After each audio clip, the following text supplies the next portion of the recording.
हैं कि इतिहास जो हमारा पंवार वंश का था, उत्तरवर्ती पंवार शासन और हमारा परवर्ती पंवार शासन, तो इन दोनों से ही महत्वपूर्ण रचनाओं का संकलन यहाँ पे किया गया है।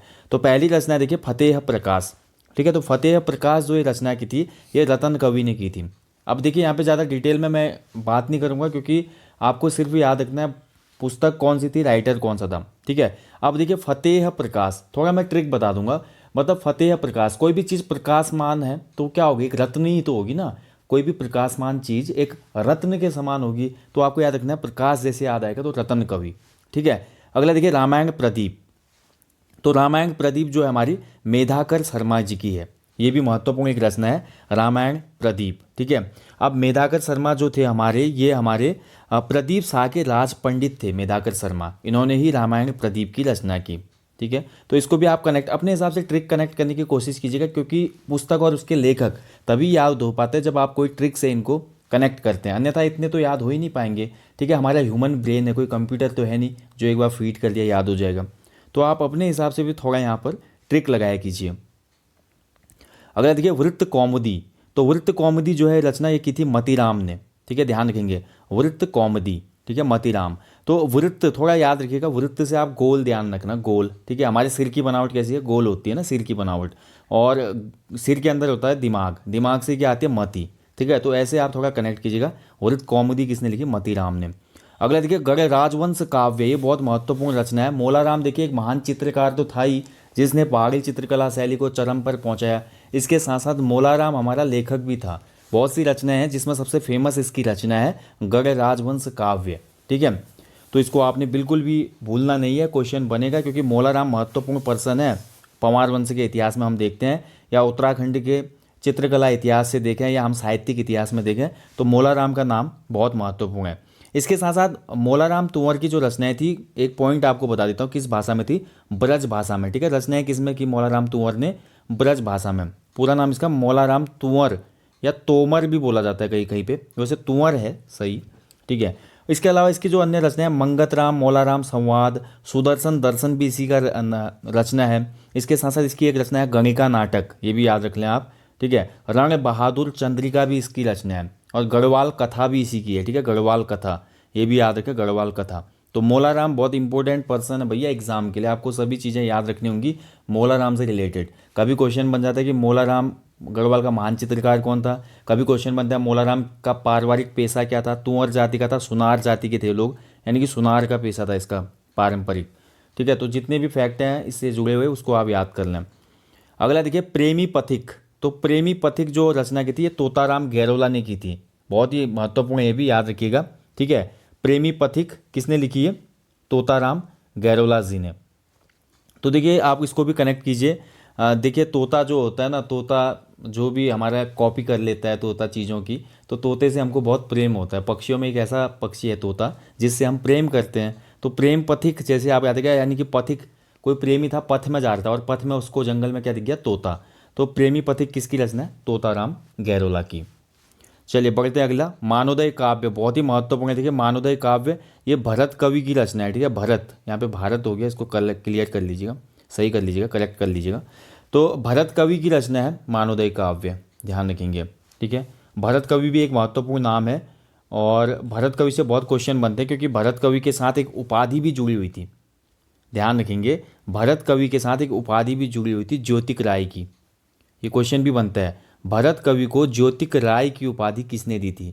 तो भरत कवि को ज्योतिक राय की उपाधि जहांगीर ने दी थी, और ज्योतिक राय का जहांगीर विनोद भी एक रचना है, ये भी याद रखिएगा। ठीक है, जहांगीर विनोद भी भरत कवि की ही रचना है। इसके साथ मानोदय काव्य भी महत्वपूर्ण है, याद रखिएगा। चलिए ठीक है, मानोदय काव्य भरत कवि, थोड़ा इसको भी आप कनेक्ट करने की कोशिश कीजिएगा। हर भारतवासी के मन मन में देश बसा हुआ है ना, हर भारतवासी के मन में भारत बसा हुआ है। तो मन में मानोदय, मन से मानोदय, भारत से भरत कवि, ऐसे थोड़ा कनेक्ट कीजिएगा। अगला देखिए फतेह शाह कर्ण। तो फतेह शाह कर्ण जो है जटाधर मिश्र की रचना है, ये भी महत्वपूर्ण है फतेह शाह, क्योंकि फतेहपति शाह अपने टाइम पीरियड का एक महान और प्रतापी राजा हुआ, जिसने साम्राज्य का विस्तार किया। शिवाजी के समतुल्य इसको माना जाता है। ठीक है, और बहुत ही महत्वपूर्ण है। पुरिया नैथानी जो था गढ़वाल का चाणक्य, इसी के दरबार में था। क्वेश्चन निकल के आते हैं फतेहपति शाह से भी बहुत से। तो फतेह शाह कर्ण तो कर्ण देखिए जटाधर मिश्र, जैसे फतेह शाह कर्ण याद आएगा आपको, कान, तो कान मतलब किसी की जटाएं होंगी ना लंबी सी, तो कान तक फैली होंगी वो, तो जटाओं से जटाधर मिश्र याद आ जाएगा, कर्ण से आप कान लगाइएगा, ठीक है। तो ऐसे कनेक्ट कीजिएगा, मैं थोड़ा ट्रिक भी दे रहा हूँ आपको, हो सकता है आपको पसंद आए ना आए, लेकिन ये काम की चीज़ है। अगला देखिए सभा भूषणम, ठीक है, सभा भूषणम, तो सभा भूषणम रचना है हरिदत्त शर्मा की, और जो सभा भूषणम रचना है ना हरिदत्त शर्मा की, ये सुदर्शन शाह को समर्पित है। किसको समर्पित है? सुदर्शन शाह को समर्पित रचना है ये भी याद रखें, ठीक है। आप देखिए किसी भी सभा में भूषण तब लगेगा, कोई भी सभा सुशोभित तब होगी जब वहाँ पर जितने भी लोग हैं वो हरि का एक बार क्या करेंगे, स्मरण करेंगे, हरि भजन करेंगे, स्मरण करेंगे, तो ऐसी सभा में भूषण लग जाएंगे, यानी कि आभूषण जैसी हो जाएगी वहाँ पे कायाकल्प। तो सभा भूषण, भूषण से याद रखना हरि, जहाँ भूषण होगा, जहाँ हरि होंगे वहाँ भूषण होगा, ठीक है, तो ऐसे याद रखना है। अगला देखिए कीर्ति विलास, ठीक है, कीर्ति विलास जो रचना है वो हमारे सदानंद डबराल जी की है, बहुत महत्वपूर्ण है भी कीर्ति विलास। अब देखिए कीर्ति विलास को तो आप आराम से याद रख सकते हैं, देखिए जो भी आदमी विलास में डूबा होगा उसको हमेशा क्या आएगा, आनंद, सदा आनंद, तो क्या हो गया, सदानंद डबराल जी, ठीक है। तो कीर्ति विलास किसकी, सदानंद डबराल। अगला देखिए सर्व संग्रह शास्त्र, तो सर्व संग्रह शास्त्र सुदर्शन शाह की रचना है, बहुत महत्वपूर्ण है, सर्व संग्रह शास्त्र सुदर्शन शाह की रचना है, ध्यान रखेंगे। अब देखिए सुदर्शन शाह, सुदर्शन किसके हाथ में होता है, भगवान विष्णु के हाथ में होता है सुदर्शन चक्र। अब जिसके हाथ में सुदर्शन चक्र है उसके हाथ में संपूर्ण सृष्टि का संग्रह है, सर्व संग्रह है ना पूरी सृष्टि का, तो इसलिए आपने याद रखना है सर्व संग्रह किसकी रचना है, सुदर्शन शाह की। अगला देखिए जहांगीर विनोद, ऊपर मैं बात कर चुका हूँ, जहांगीर विनोद भरत कवि ने ही लिखा था, मानवोदय काव्य भी भरत कवि का ही था, और जहांगीर ने ही भरत कवि को ज्योतिक राय की उपाधि दी थी, ठीक है, ज्योतिक राय की उपाधि दी थी, महत्वपूर्ण पॉइंट है, आपको याद रखना है। चलिए अगला देखिए गढ़वाल जाति प्रकाश, तो गढ़वाल जाति प्रकाश जो पुस्तक है ये बालकृष्ण शांति भट्ट जी की है, ठीक है, ध्यान रखेंगे। तो देखिए गढ़वाल जाति प्रकाश, तो जितनी भी जातियां हैं उनको प्रकाश में लाएगा, मतलब उन जातियों को एक करने का जो काम करेगा, उस व्यक्ति में हमेशा क्या देखने को मिलेगी, हमें शांति देखने को मिलेगी, यानी कि उसका शांत चित्त होगा ना, तभी तो सभी जातियों में प्रकाश फैला रहा है। तो इस प्रकार से कनेक्ट करें, गढ़वाल जाति प्रकाश यानी कि बालकृष्ण शांति भट्ट, ठीक है। देखिए ये बहुत चीज़ें याद आएंगी आपको, आज अब ये वीडियो देख रहे हैं तो एग्जाम में अगर ये क्वेश्चन निकल के आएगा ना तो आपको याद आएगा कनेक्शन उसमें, ठीक है। जाति प्रकाश, गढ़वाल जाति प्रकाश, यानी कि प्रकाश की बात हो रही थी, प्रकाश, जातियों में प्रकाश तब होगा जब शांति होगी, शांति कौन था, मतलब बालकृष्ण शांति भट्ट। तो ऐसे तभी मैं आपको बता रहा हूँ ताकि आप याद रख पाएँ, लंबे समय तक याद रख पाएँ, ठीक है। अगला देखिए वृत्त विचार ग्रंथ, तो वृत्त विचार जो ग्रंथ है ये कविराज सुखदेव का है, ठीक है, ध्यान रखेंगे। ज़्यादा सोच विचार जो करता है क्या हो जाता है, सूख जाता है, वो कमज़ोर हो जाता है, ठीक है, ज़्यादा सोचना नहीं है, तो थोड़ा ऐसे कनेक्ट कीजिएगा, वृत्त विचार ग्रंथ रवि कविराज सुखदेव। अगला देखिए फतेह प्रकाश ग्रंथ, तो फतेह प्रकाश ग्रंथ है भूषण कवि का, ठीक है, ध्यान रखेंगे। तो फतेह प्रकाश ग्रंथ को कनेक्ट करने की अपनी ट्रिक खुद आप इन्वेंट कीजिए। गढ़वाल राज्ञा वंशावली, तो गढ़वाल राज्ञा वंशावली है देवराज कृत, ठीक है। तो राज्ञा वंशावली की बात की जा रही है यहाँ पे, तो देखिए कोई भी राजा की वंशावली है, ठीक है, तो उस वंशावली को हम बोल सकते हैं, उन वंशावली को समतुल्य रखा जाता है देवताओं के। वैसे भी गढ़वाल की अगर हम बात करते हैं, गढ़वाल में जो राजा होता था इस राजा को बोलंदा बद्रीनाथ कहा जाता था, बोलंदा बद्रीनाथ, यानी कि बद्रीनाथ के समतुल्य रखा जाता था राजा को। तो आप लगा सकते हैं अनुमान, अगर राजा को बद्रीनाथ या भगवान के समतुल्य रखा जा रहा है तो सभी राजा क्या हैं, देवराज हैं, यानी देवता समान है ना, देवराज तो इंद्र को बोलते हैं, इंद्र भी हमारे देवता हैं, तो इसलिए राजाओं की जो वंशावली है वो देवताओं के समान है, तो देवताओं से आपको देवराज कृत याद रखना है, यानी कि गढ़वाल राज्ञा वंशावली किसकी है, देवराज कृत है। अगला देखिए भारतीय लोक साहित्य, तो भारतीय लोक साहित्य श्याम परमार जी की रचना है, ये तो याद ही रखें आप। वैसे ही गढ़वाल की दिवंगत विभूतियाँ बहुत बार पूछा जाता है ये, तो भक्त दर्शन की रचना है, ठीक है, गढ़वाल की दिवंगत विभूतियाँ। तो कोई भी दिवंगत विभूतियाँ होंगी, देखिए गढ़वाल की हो, कुमाऊँ की हो, भारत की हो, संसार की हो, जितनी भी दिवंगत हमारी विभूतियाँ होती हैं, दिवंगत का मतलब होता है जो इस संसार को छोड़ के चला गया है, यानी कि जो भी इस संसार को छोड़ के चला जाएगा ऐसे इंसान को क्या होंगे, दर्शन होंगे ना हरि के दर्शन हो जाएंगे, ऊपर जाके उसकी आत्मा को दर्शन होंगे। इसलिए गढ़वाल की दिवंगत विभूतियाँ जब भी दिमाग में आए, दिवंगत मतलब विभूतियाँ हो गई तो उनको अब दर्शन होंगे, क्योंकि भक्ति की थी उन्होंने, तो भक्त दर्शन याद रखिएगा। गोरखनाथ एंड कनफटा योगीज, तो गोरखनाथ एंड कनफटा योगीज बहुत महत्वपूर्ण है, ये जॉर्ज फ्रेजर की बुक है, ठीक है, फ्रेजर भी एक महत्वपूर्ण नाम है। जब हमारा जो हम ब्रिटिश कुमाऊं गढ़वाल पढ़ते हैं या उससे पहले का वृत्तांत पढ़ते हैं, फ्रेजर को हमारे नेपाल किंगडम में एक बार पकड़े भी लिया जाता है। तो बहुत बड़ी कहानी है, इतिहास में पढ़ते हैं हम। तो इसी फ्रेजर ने लिखी थी, गोरखनाथ एंड कनफटा योगीज। ठीक है। यहीं पे देखिए एक और याद आ रहा है मेरे को पुस्तक का नाम, जिसका नाम है kingdom of Nepal. Kingdom of Nepal. ठीक है, ये भी एक पुस्तक है, किंगडम ऑफ नेपाल। और किंगडम ऑफ नेपाल जो पुस्तक लिखी है वो फ्रांसिस हैमिल्टन ने लिखी है। इसको भी याद रखिएगा आप। इसका राइटर कौन है? Francis Hamilton. ठीक है, फ्रांसिस हैमिल्टन। और गोरखनाथ एंड कनफटा योगीज ये जॉर्ज फ्रेजर ने लिखा है। इसके बाद देखिए गुलदस्त तारीख कोह टिहरी गढ़वाल। तो गुलदस्त ए तारीख कोह टिहरी गढ़वाल, तो ये लिखी है मियाँ प्रेम सिंह ने। ठीक है, तो यानी कि मियाँ प्रेम सिंह को टिहरी गढ़वाल से बहुत प्यार होगा, इसीलिए उन्होंने गुलदस्त तारीख कोह पुस्तक लिखी है यहाँ पे। ठीक है, ध्यान रखेंगे, ऐसे थोड़ा कनेक्ट कीजिएगा। अगला देखिए नरेंद्र हिंदू लॉ। तो नरेंद्र हिंदू लॉ जो है वो हरिकृष्ण रतोड़ी जी ने लिखा है। ठीक है, इसके साथ साथ हरिकृष्ण रतोड़ी जी की एक महत्वपूर्ण रचना और है भैया, वो है आपकी गढ़वाल का इतिहास।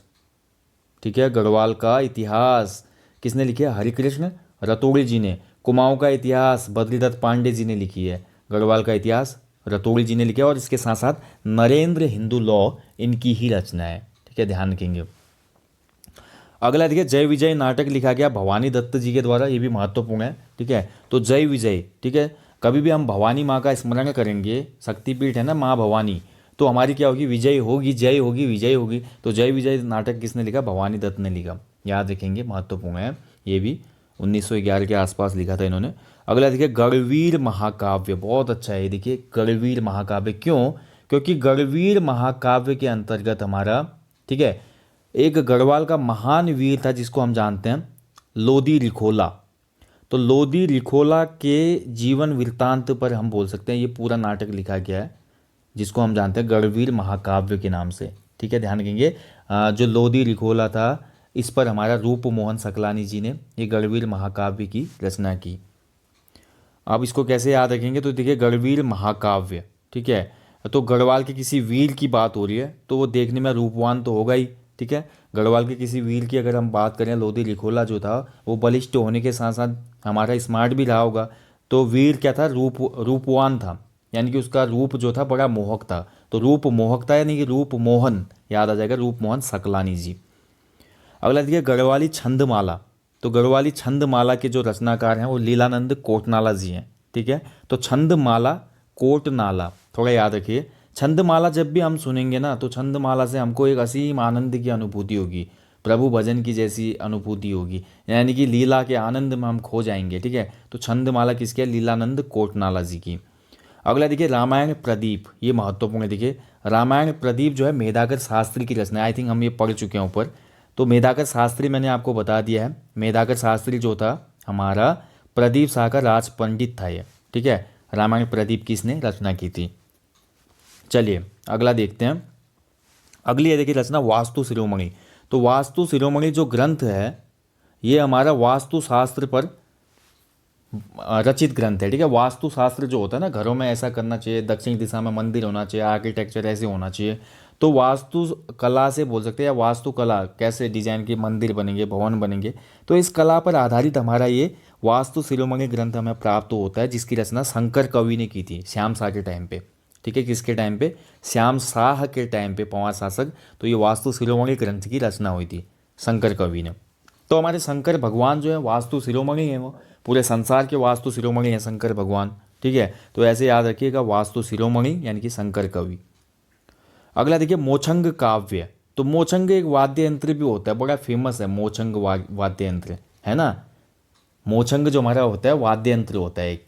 तो मोछंग काव्य हमारा रचित किया चक्रधर बहुगुणा जी ने, ये भी महत्वपूर्ण है।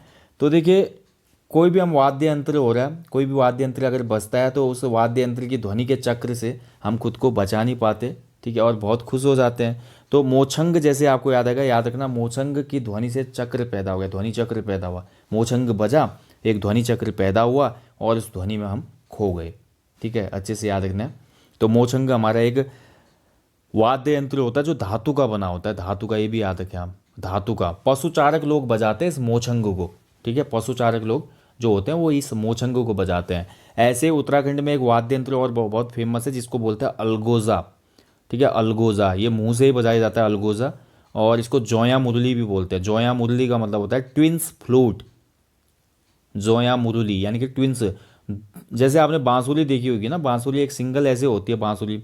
ठीक है, ये होती है बांसुरी। तो लेकिन जो ये अलगोजा होता है ये डबल बांसुरी वाला होता है, बिल्कुल ऐसे है। ठीक है, ट्विंस फ्लूट भी बोलते हैं इसको, इसलिए जोया मुरली। अलगोजा से भी क्वेश्चन बना है। तो मोचंग का किसने? चक्रधर बहुगुणा जी ने। ठीक है, तो ये थे आज हमारे पंवार शासनकाल के दरमियान जितने भी महत्वपूर्ण रचनाएं हुई थी उनके राइटर कौन थे। और मैंने यहाँ पे थोड़ा बहुत आपको ट्रिक दी दोस्तों, जिससे आप कनेक्ट कर पाएँ, ताकि एग्जाम में क्वेश्चन बने तो आपको याद आ जाए। इस प्रकार से बताया गया था कि आपका क्वेश्चन गलत नहीं होना चाहिए, आपको किसी भी प्रकार से याद आ जाना चाहिए कि